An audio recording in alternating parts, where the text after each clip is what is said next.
Over 2,000 years ago, the Chinese created one of the greatest marvels of the ancient world. Thousands of terracotta warriors, all life-size, fully armed, and built for eternity. But they were lost and only rediscovered in 1974. Now, the latest research allows us to tell their story. We found amazing archaeological objects. And the implications are enormous for archaeology. It's going to be truly revolutionary. Discovering who created them, how and why uncovers an amazingly advanced civilization. The Chinese crossbow is 2 millennia ahead of its time. Whose ancient weapons excel in rigorous modern tests. You cannot make a better arrowhead than this.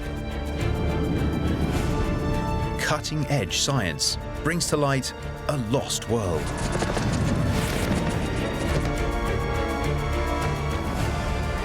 We reveal the eternal secrets of the Terracotta Army.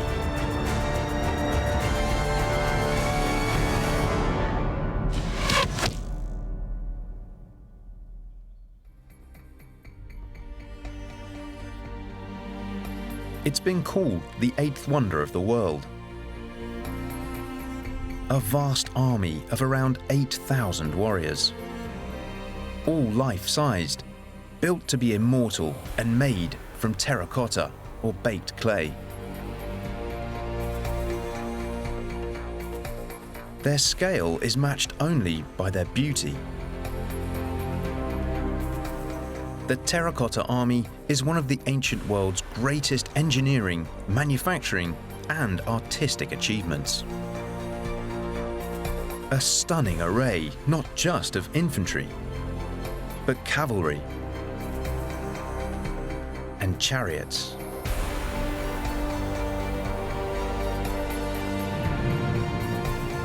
But the Terracotta Army was just the start.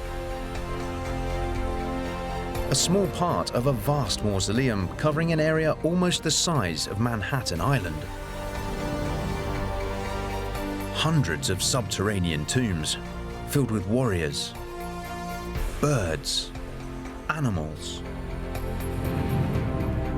acrobats, officials, and musicians, as well as mass graves of people and horses buried alive.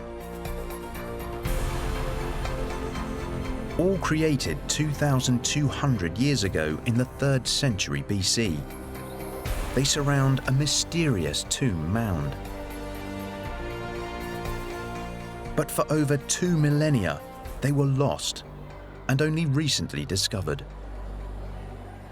The Terracotta Army site is incredibly important for world archaeology.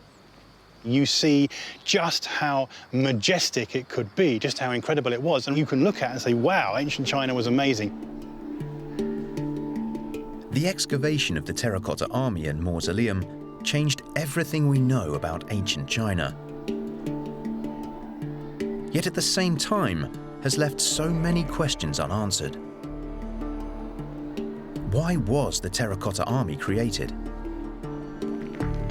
How did ancient Chinese craftsmen engineer such a colossal and complex project? Who created it? And what does the site tell us about them? We knew very little about the Qin Empire until the Terracotta Army was uncovered. Suddenly, you find this incredible evidence of what the soldiers wore, what their military technology was like. So we're seeing an entire culture revealed to us, whereas before we had almost nothing to go on but stories. Stories about an empire that was largely forgotten because most of its records were destroyed. The oldest surviving account about the Qin Empire was written nearly a century after the Terracotta Army was built by the father of Chinese history, Sima Qian.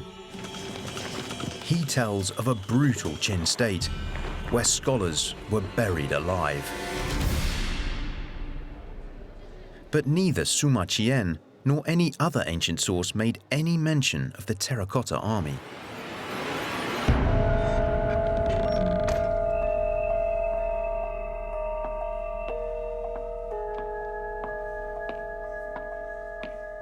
Over 2 millennia ago, they were buried and forgotten. No one knew they ever existed.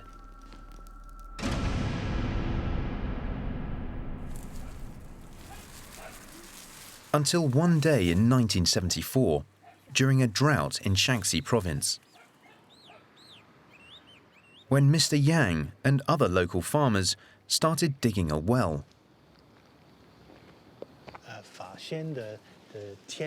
As he tells historian Jonathan Clements. As they were digging down, they found what they first thought to be the rim of a pot. They also find bronze, they find metal artifacts. So they start dragging cartfuls of broken terracotta out of this well.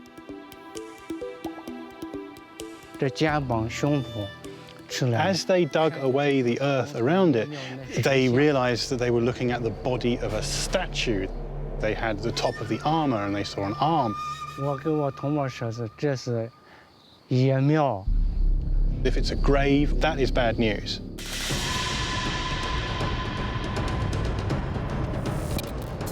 Of course, what he didn't know was that this was actually the most important archaeological finding in China of the last 100 years, and it tells us an incredible amount of the time of the first emperor. The farmers had made one of the world's greatest archaeological discoveries. Excavations soon found more terracotta shards, bits of legs, headless bodies, and even broken horses, all smashed after 22 centuries underground. They'd been buried under a man-made roof in 3 large pits. A whole army, with thousands of warriors and scores of chariots. Then an elaborate restoration process began, slowly revealing a treasure trove of information.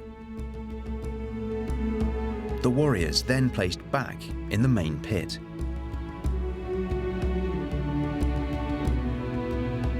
So far, more than 1,100 figures have been restored and displayed in Pit 1.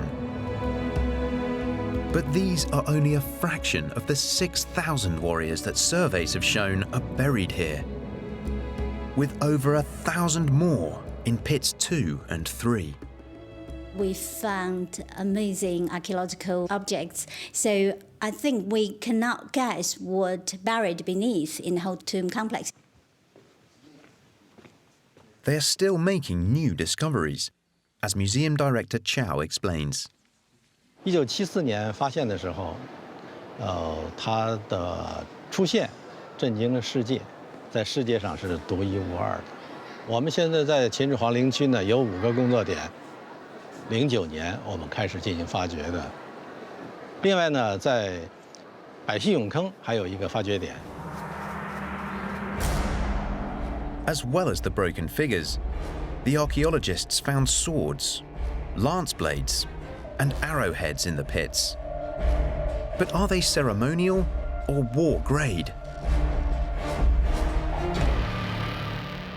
And just how did this ancient culture manage to overcome the design and technological challenges to create such a diverse site on such a vast scale? It's a mystery that a joint team from University College London and the Terracotta Army Museum are investigating. There are 2 types of visitors to the Terracotta Army. Some appreciate the beauty in the detail. You can choose any of these warriors and you will immediately admire the very personal facial expression, the individual hairstyle. Other people are more taken by the sheer scale of this site, its magnitude. How was it possible to orchestrate all the technological knowledge, all the resources, and all the manpower needed, and to do it so quickly?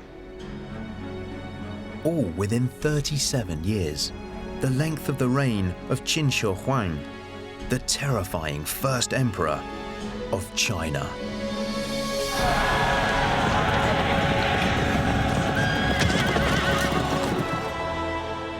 historians agree with Sima Qian's historical records that he was crowned in 246 BC. And that's when work probably started on his mausoleum.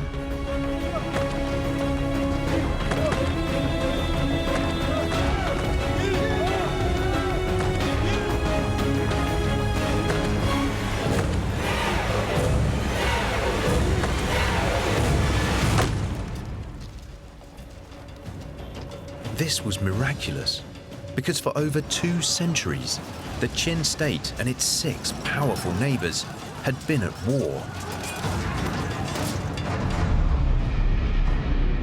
Then, the first emperor conquered them all, now ruling millions of people and an area that rivaled the size of the Roman Empire. He unified China with a universal legal system, one currency, and intercity highways. What we now call China is only called China because of the first emperor. The problem that the Chinese have today is reconciling this idea that he was a cruel tyrant and that hundreds of thousands of people suffered and died under his regime. Sima Qian lists some of his crimes: massacring prisoners of war, burning books, and slaughtering his critics. But also that he did some good, that he unified China, that he took these disparate states with different languages and with different writing systems, and he forced them all to be Chinese. Okay, so that obviously is the mound itself. To reflect these achievements, the emperor demanded the greatest mausoleum ever built. Recent surveys and mapping of the ongoing discoveries shows the site is far larger than originally thought.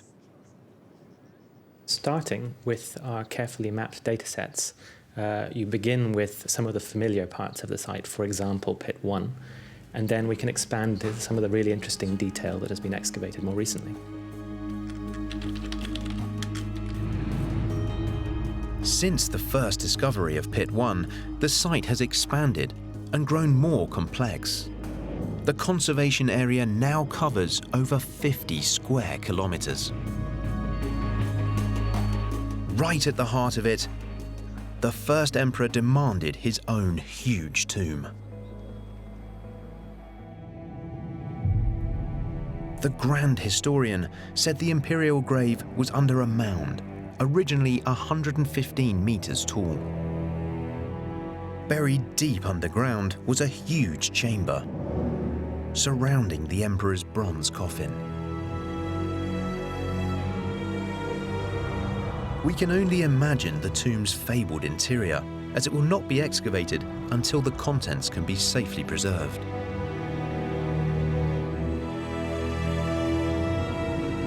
Sima Qian's vivid description details his bronze coffin circled by 100 mercury rivers and seas, all covered by the heavenly bodies and surrounded by the features of the earth. 因为秦始皇呢，实际上他的这个信仰呢，就是说他死后能把他活着的这些东西都带到另外一个世界去。我们中国有句话叫“视死如是生”，就是说他死后可以把这些东西带到地下。The tomb mound is at the center of his vast mausoleum, built so his afterlife matched his luxurious life. Huge dams diverted water around the tomb, and hundreds of graves were filled with horses, over 600 pits and tombs in all. So we're finding musicians and acrobats and weightlifters, and we're finding scholars and scribes. This is not just a mausoleum, but a pleasure palace for his afterlife. His spirit could even travel in 2 half-sized chariots, each pulled by 4 bronze horses, embellished in gold and silver. 他在另外一个世界里呢，还可以享受这些东西。那所以他死后呢，他希望兵马俑放在东边，然后呢可以保护他。The warriors were placed 1.5 kilometers to the east of the imperial tomb mound, between the emperor's grave and the states he subjugated. The Qin belief system said the spirits of the emperor's many victims would seek revenge in the afterlife. So he was now protected by the immortal force of ever-loyal terracotta warriors, buried to combat any threats from the underworld. Let's find one where we can see. In this one you can see waves, but it's not But how do you create something so vast, detailed and beautiful, the like of which has never been made before? A careful examination of the damaged figures reveals the first clues to how they were made. Each figure was handcrafted from the local clay. And the broken figures show how the torso was created by coiling clay around in layers to build the upper body. That's the marks here, probably the hand holding inside and then smooth outside.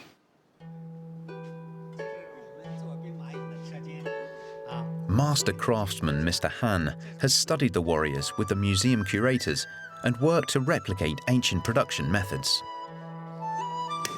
So what's the weight of an average warrior? 就是有多重一个陶俑？大约有200公斤。About 200 kilos. That's over Yeah, 400 pounds. Wow. Yeah, so that's very heavy. Arms, hands and heads were all cast. 缝这模具一脱呢，出来的东西就是这。 The original legs adapted from molds made for drain pipes. A process that produces a variety of limbs that can be combined with the torsos in different ways to create a mix of figures. Archers, heavy infantry, cavalrymen, generals, officials and charioteers, and even their horses. Once the hollow mold is filled out with clay, it's joined and allowed to dry, ready for firing. Again working with the museum curators, Mr. Han has built a replica of an ancient Qin kiln. So it's based on the real Qin archaeology. Yeah, that's based on the real Qin archaeology. 我们它正在装窑呢。 The figures are sealed up and then fired to make them hard.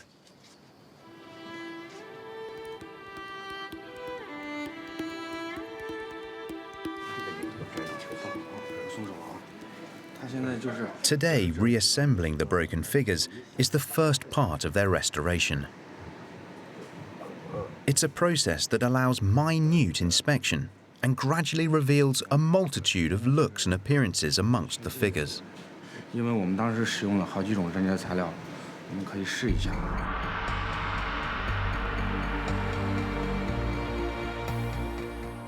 They seem dark and light-skinned, with a variety of facial hair.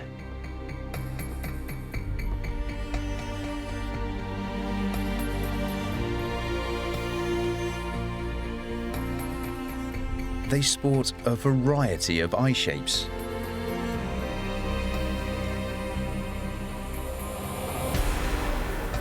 And have a dazzling array of hairstyles. There are clearly differences and variations, but is each one truly unique? To find the answer, the scientists need exact 3D models for precise measurement. But laser scanning is time-consuming and expensive. So Dr. Janice Lee is using a stills camera to start an innovative and revolutionary process that will turn her 2D pictures into 3D models, allowing exact comparisons. This is a very new technique. Now, the challenge for archaeologists for capturing 3D data has always been that it's expensive, that it involves complicated equipment. Now you can collect the same data using ordinary photos, and the implications of that are enormous for archaeology, and it's going to be truly revolutionary. At University College London, Dr. Andrew Bevan is compositing Janice's photographs to create a 3D model. The reason we're really interested in creating these 3D models is purely for analytical purposes. That is, we want to compare the shapes of different terracotta warrior heads, and to do so, we need a version which is not the real terracotta warrior, but a 3D model, something that we can analyze statistically. You need a lot of overlap between the photographs, because what the software tries to do is to go through each photograph and define a set of features that it can recognize. It might be, for example, the tip of an ear. The computer compares the images and starts to match features. Once it's done that, it will create what's known as a sparse point cloud. It's the building block for these more complicated models. The computer then maps these points in three-dimensional space and joins them up to create the head. And slowly, slowly, you'll get the outline of a head appearing.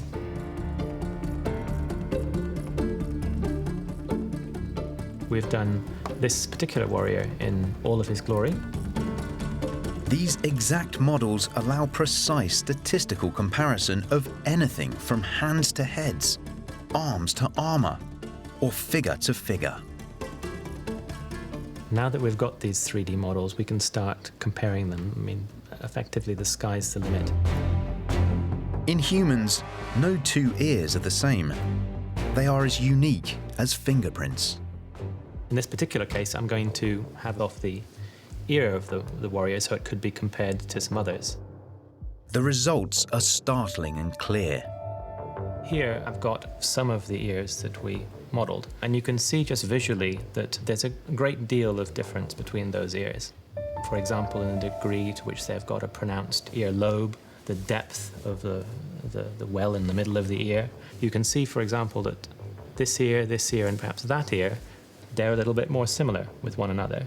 But that ear and that ear, very different. What we've discovered so far through these 3D models is that no two ears are demonstrably the same. These warriors seem to be very individual, in the same way as a typical human population. This is strong evidence that the Emperor wanted to be defended by a real army of individuals in his afterlife. But it's the skill of the craftsman that gave these molded heads their very personal features.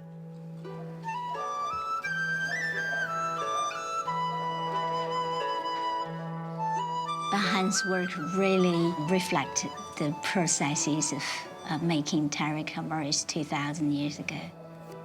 得3天时间。第3天的时间就是细部的雕刻。雕刻完。Yeah, so it normally takes 3 days for Han to carve. Mr. Han's ears. Yeah, it's really a big earlobe there. Yeah. Years of careful restoration, preservation, and analysis have gradually revealed the tiny clues that the terracotta army originally looked very different to what we see today.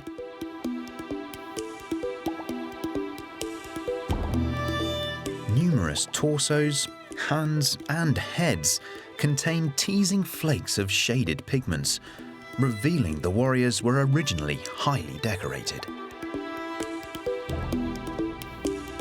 and suggest a colourful, even flamboyant array when first created.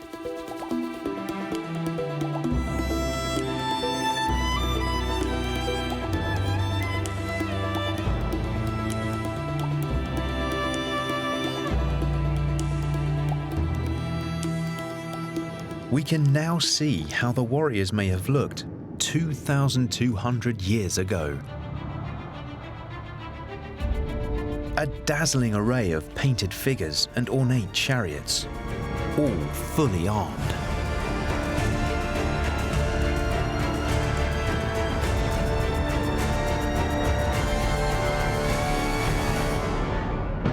Today, the terracotta armies still look intimidating, but when they were first created, they were terrifying. But were they carrying symbolic armaments or sharpened, war-grade weapons? After the wooden parts rotted away, all that was left on the floor were the metal components of the weapons, once held by the warriors.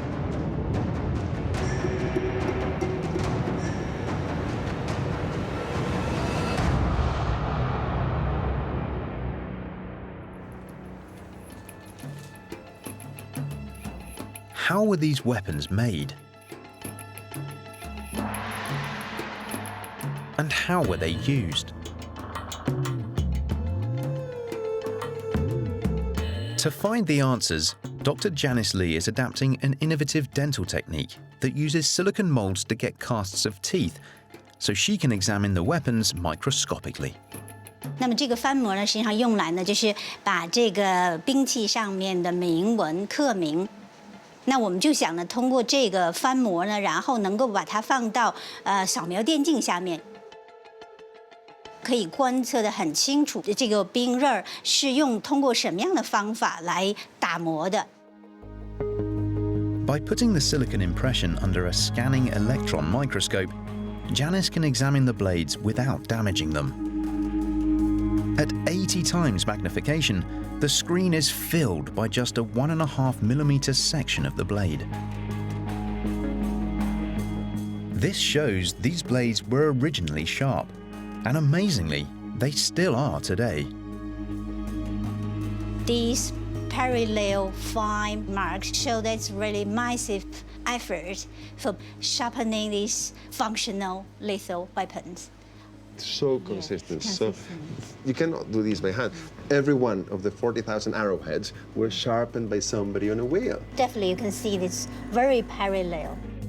It reveals that the Qin used state-of-the-art machines to sharpen metal on a mass scale, for the first time in history. Only one machine could make these fine, even lines.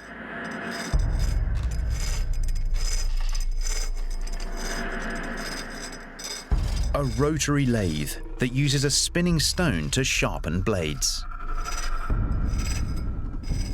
All the swords, all the lances, all the halberds, and every one of the 40,000 arrowheads have been sharpened in the same way. It's the earliest evidence we have of the use of a rotary polishing device on such an industrial scale.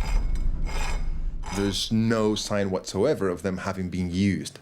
There's no notches or scratches. So these were not taken out of the real army to then place them with the terracotta army, but these are freshly made weapons delivered directly to the terracotta army.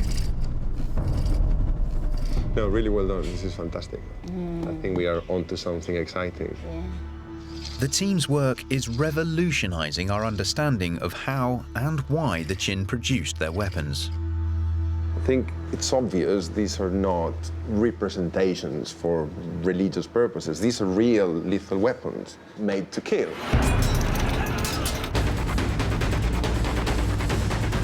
The terracotta army was arrayed in the Qin battle formation. The heavy infantry at the core were armed with the deadly zhe, or halberd.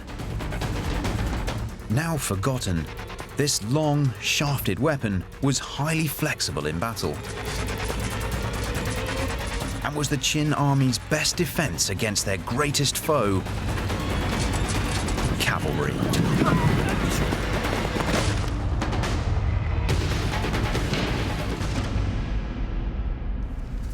A major threat to all Chinese armies of all states was cavalry, both horsemen and charioteers, and the principal defense against them was the halberd.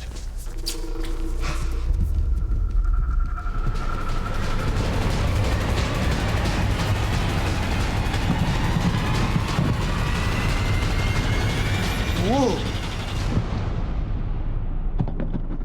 Now, obviously, I had to stop the horse there, or he would have impaled himself on the spear. And that's really the first function of the halberd. And you'll see it's got this cross piece, this transverse bar. So if I had gone hurtling into a line of halberds, this would have skewered the poor horse here but it would have stopped. So the halberdier himself doesn't get trampled. He can also use the spike to take out the horse's leg. But what if the animal gets past the point of the halberds and I'm coming in with a lance? He could use his halberd to lift the point so that it's done that, and that's pushed it onto my throat, and he has pushed me, and where he can obviously be quickly dispatched.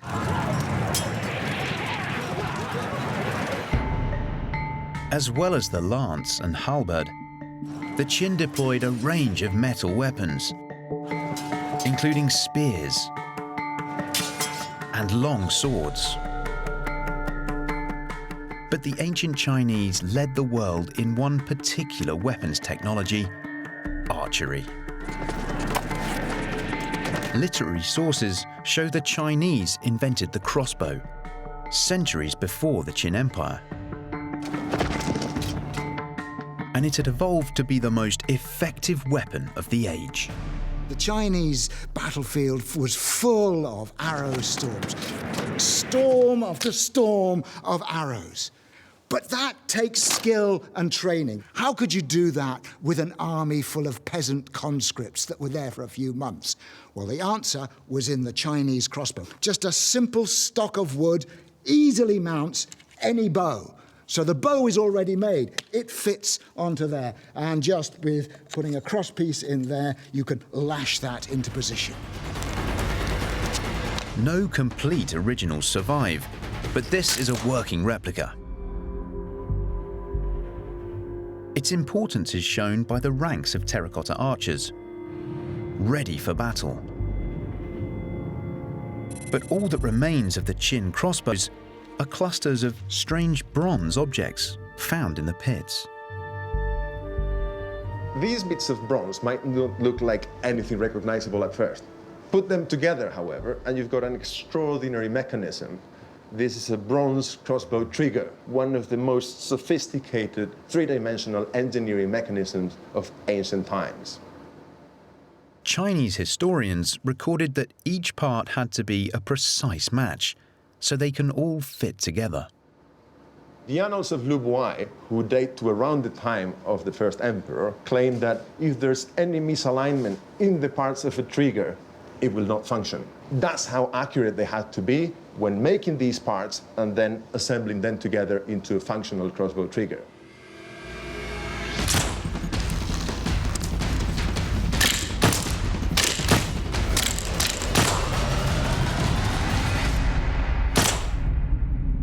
Military historian Mike Loades demonstrates its ingenuity with this replica. The real genius was the trigger. The bronze, the cast bronze trigger, produced to a standardized form in their hundreds of thousands. So it's got its very simple interchangeable component parts. It comes apart very easily and it goes together very easily. And this whole assembly just drops into a pre-carved slot in the bow, and you have got a bow ready to shoot. This revolutionary trigger locks solidly and can securely hold and smoothly release the power of the bow. So this seemingly simple mechanism is 2 millennia ahead of its time. It is an ingenious bit of mass-produced, standardized military equipment.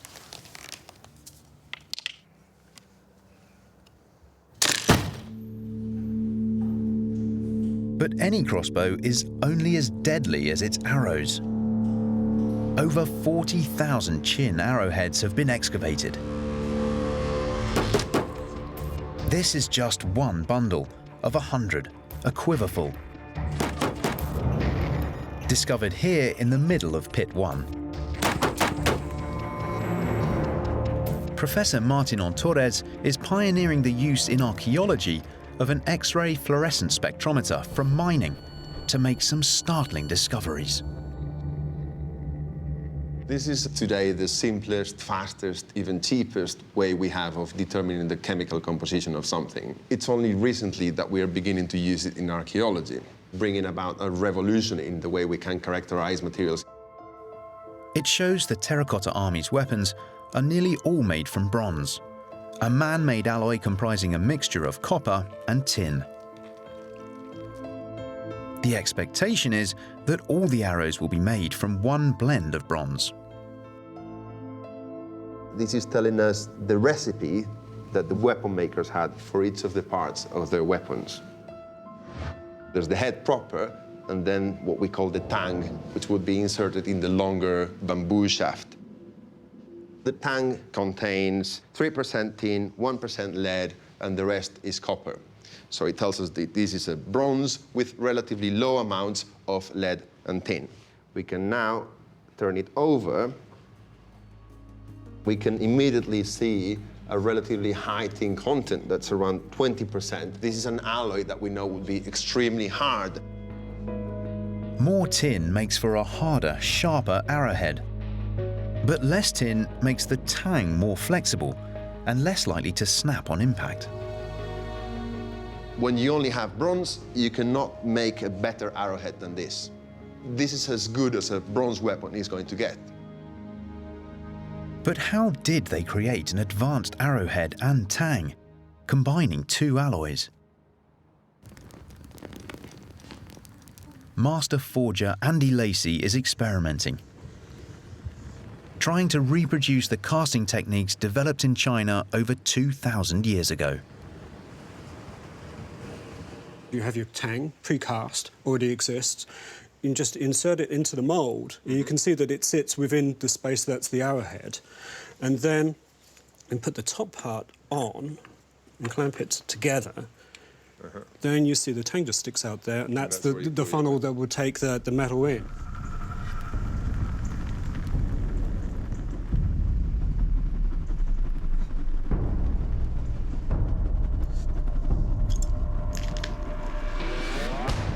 Well, it does look like an arrowhead. Oh, that's good. That's good. There we are. Okay, that's not bad. Not at all. It's got these two components beautifully together. Yeah, that's so the that's important welded on. Very tightly. Very tightly. Joining the two alloys reveals the chin's enormous sophistication and innovative production skills. But only a rigorous test can show if Andy's arrowheads perform in action. Ancient Chinese sources give clues to how the bows were loaded, showing the strength and power needed. We have some evidence that the Jin laid on their backs to span their bows. That would suggest pretty powerful bows of about 200 pounds, which is more powerful than a hand bow is going to be. Mike's demonstration bow only has a 23-kilogram draw weight, a quarter of an authentic Qin crossbow. And we're now shooting with more than 4 times the power. This modern bow matches the power of the Qin bow and pushes the replica arrows to their limits. It's devastating against ballistic gel. But how will it perform against Chinese armor? This is the level of armor that an arrow has to defeat. It's lamellar armor. That means you've got scales which overlap each other. And then behind that is soft textile armor. And you can see on the terracotta warriors, they're wearing quite bulky clothing. And armor is a composite defense of hard exterior with soft padding, and they've probably got felt coats under that. Deep inside here is a piece of pork to represent the human being inside. So that's the challenge an arrowhead has, delivering that crucial thump to the target. Safety off. Well, it's stuck in. It's done something. Look at that, it's gone right through the armor. In fact, it's gone right through the pork, and here it is, out the other side. Look at that. A demonstration further proven by this skull found with the Terracotta Army, an arrowhead buried deep into the bone. The Qin and all their neighbours had been at war for over 2 centuries. In 223 BC, the Qin faced the vast Zhou army on the banks of the Yangtze River. The Qin led them into a trap and then attacked with their devastating archers.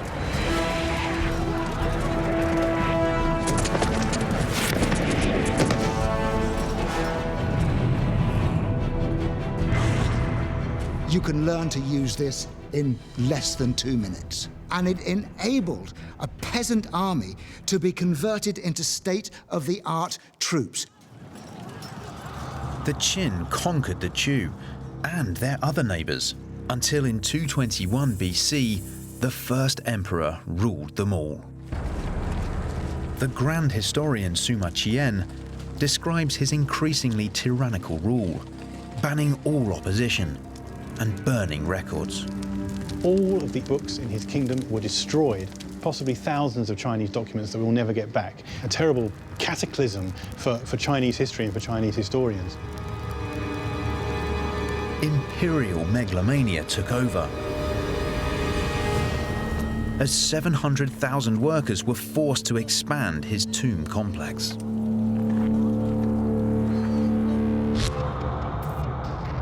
On the far western edge of the site, chilling evidence has revealed the dark secret behind the production of this mausoleum. Dr. Janice Lee is heading into the orchards.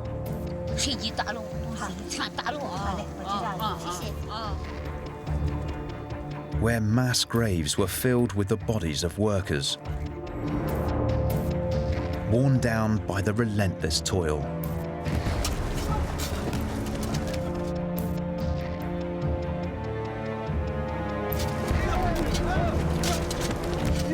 The all-controlling Qin bureaucracy gave each body a pottery death certificate. Each is a moving testimony to their enforced labor. 谈到东武、东贤、居资、不耕纠，不耕纠是他的名字。居资呢，是因为他欠了这个政府官府的钱。那么这个时候呢，他来这里面修建秦始皇陵，来替代他要付公家的、要付官府的钱。The story of worker Bu Gongju, forced to work as he couldn't pay the crippling debt he owed the government, is typical of the unskilled labourers working for the first emperor. All this enforced labour helped the Qin to create the Chinese Empire. Protected with over 8,000 kilometres of the First Great Wall, connected with intercity highways, and irrigated with canals and locks. While more skilled artisans made the 8,000 individual and fully armed warriors. But how did the Qin create it all so quickly, on such a vast scale, and with such attention to detail?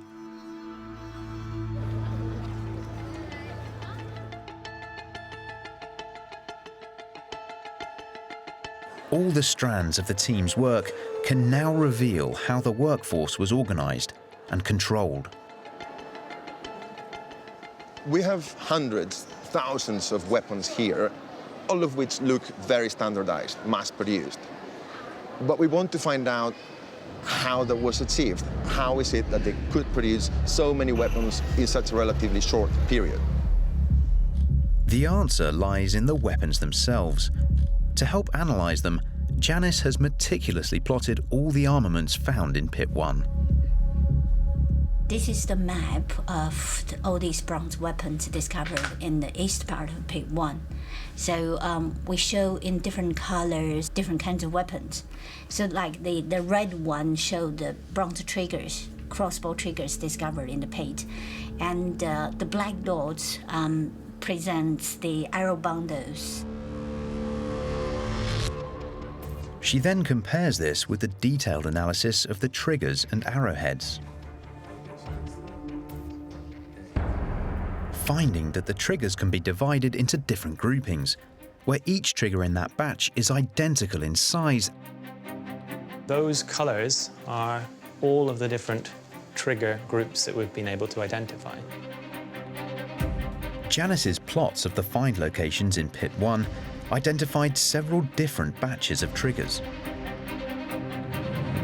Careful analysis shows groups sharing identical size and design, such as these in the northeast corner of the pit, proving they were made by the same cell of workers.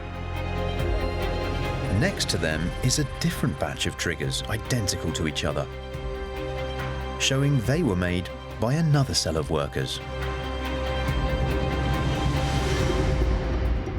This is a series of cells working individually to create these metal weapons. All of these requires a very versatile workforce that can produce a sword today, a crossbow tomorrow, a halberd the day after, depending on what's needed as the work moves forward. Only cells of skilled workers had the flexibility to be this productive and versatile. Janice has also found startling evidence as to how they were organized by decoding the markings on the blades. These reveal the names of the workers and a terrifying structure of strict control. This is one of the supervisory trees that Janice has created based on the inscriptions. So this is the one based on the inscriptions from the halberds. We can see individual workers working on different years of the reign of Qin. Above them, the craftsmen, foremen that would be working with them, the officials, and then on top of all, Lu Buwei, who was then the prime minister or the chancellor of Qin. The craftsmen at the bottom had to sign their names, so any substandard work could easily be traced. Sometimes people refer to this supervisory system for quality control as a carrot and stick system.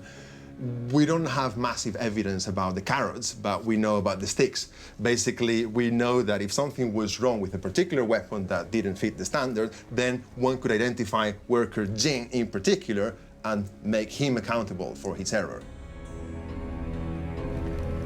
Everything had to be perfect for an immortal army, created to defend the first emperor in his afterlife. And perfection was achieved through terror. The state of Qin didn't just define things like theft and murder as crimes. Incompetence was also a crime. So not meeting a particular standard of workmanship would also have been met with savage punishment. Maimings, you have tortures, you have executions. Just part of the system the Qin had created to rule every aspect of life in the empire. It was called legalism, and it was terrifying.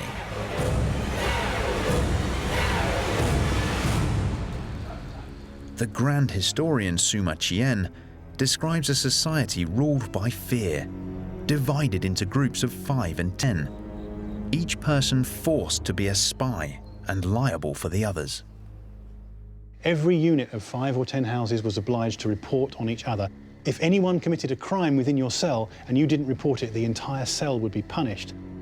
It's very likely that just as the army and society was divided up in this cellular way, that the artisans, the blacksmiths and the potters of the Qin world also worked on very similar lines. It creates a vicious, brutal society of people informing on each other, and everyone was terrified. Over 450 inscriptions on the figures themselves provide further evidence of a workforce organized into cells. These markings name over 90 foremen and suggest that each led 10 skilled craftsmen. They came from the palace factories or local workshops. Studying the tiny details has revealed that the Qin deployed cells of skilled workers, capable of mass-producing both weapons and individualized figures. Controlled by a legalist system that made them too frightened to fail. I think this production model holds the key to understand how it was possible to produce something so colossal, so big, but also so sophisticated in a time window maximum 40 years, quite possibly less.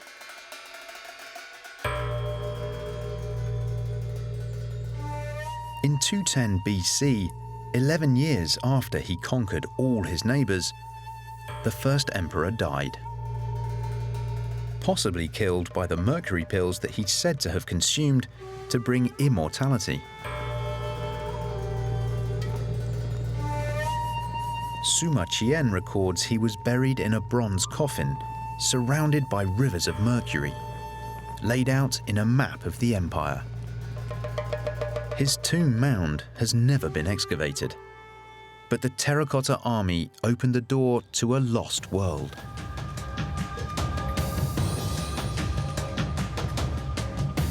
This unprecedented sight stands as testimony to the ingenuity and ruthlessness of the ancient and largely unknown Qin culture.